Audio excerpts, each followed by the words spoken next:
From the Home Slice News Center, this is the Daily Slice for Thursday, May 19th, 2022. I'm D. Ray Knight. This is what's going on. Here is the latest on the war in Ukraine. Russia says hundreds more fighters have emerged from the Mariupol stronghold where they made their last stand and surrendered.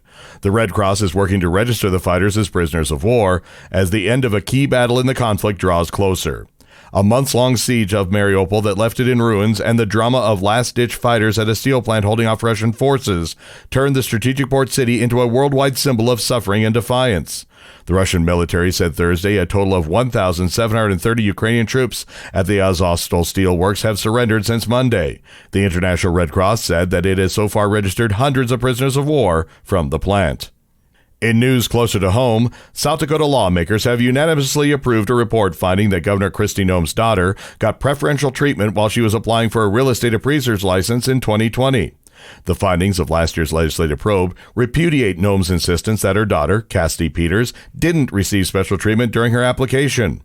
State lawmakers on the Republican-controlled Government Operations and Audit Committee on Wednesday approved their findings by a voice vote without discussion.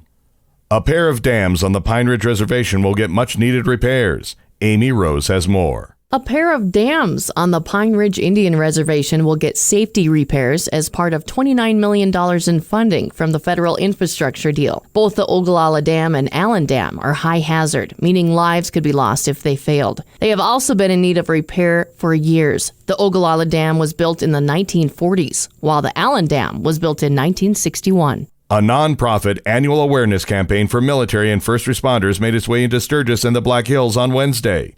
Carry the Load provides active ways to connect Americans to the sacrifices of the nation's military, veterans, first responders, and their families. The National Relay kicked off on April 28th and will spend 32 days and travel over 20,000 miles across 48 states before culminating at the Dallas, Texas Memorial March on Memorial Day weekend. Yesterday, the relay stopped in Sturgis and the Black Hills National Cemetery.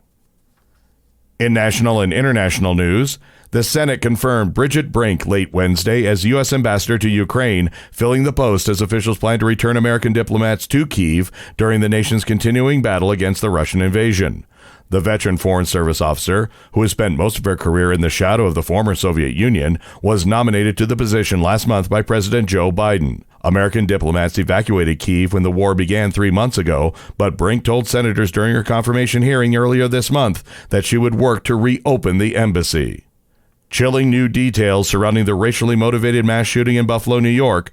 Chrissy Davies has the story. Shortly before police say he opened fire, the white gunman accused of killing 10 black people at a Buffalo, New York supermarket allowed a small group of people to see his long-simmering plans for the attack, which he had been chronicling for months in a private online diary. Discord, the chat platform where 18-year-old Peyton Gendron kept the diary, confirmed Wednesday that an invitation to access his private writings was sent to the group about a half hour before Saturday's attack at Tops Friendly Market, which he live-streamed on another online service, and that some of them accepted. President Joe Biden's 6-day trip to South Korea and Japan aims to build rapport with the Asian nations' leaders.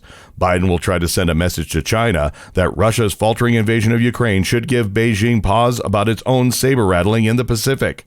Biden departs today and is set to meet with newly elected South Korean President Yoon Suk-yeol and Japanese Prime Minister Fumio Kishida. Their talks will touch on trade, the global supply chain, and North Korea's nuclear program. Biden will also meet with leaders of the alliance known as the Quad, which includes Japan, Australia, and India. Your weather forecast from the Home Slice Weather Center. Cloudy and windy today with falling temperatures. The high of 63 will be early, with temps in the 50s this afternoon. Low tonight of 40. And that was your Daily Slice for Thursday, May 19th, 2022. The Daily Slice is a production of Home Slice Media Group, hosted by D. Ray Knight with Amy Rose and Chrissy Davies. Executive producer Mark Houston. Engineered by Chris Jacquez. I'm D. Ray Knight. Have a great day.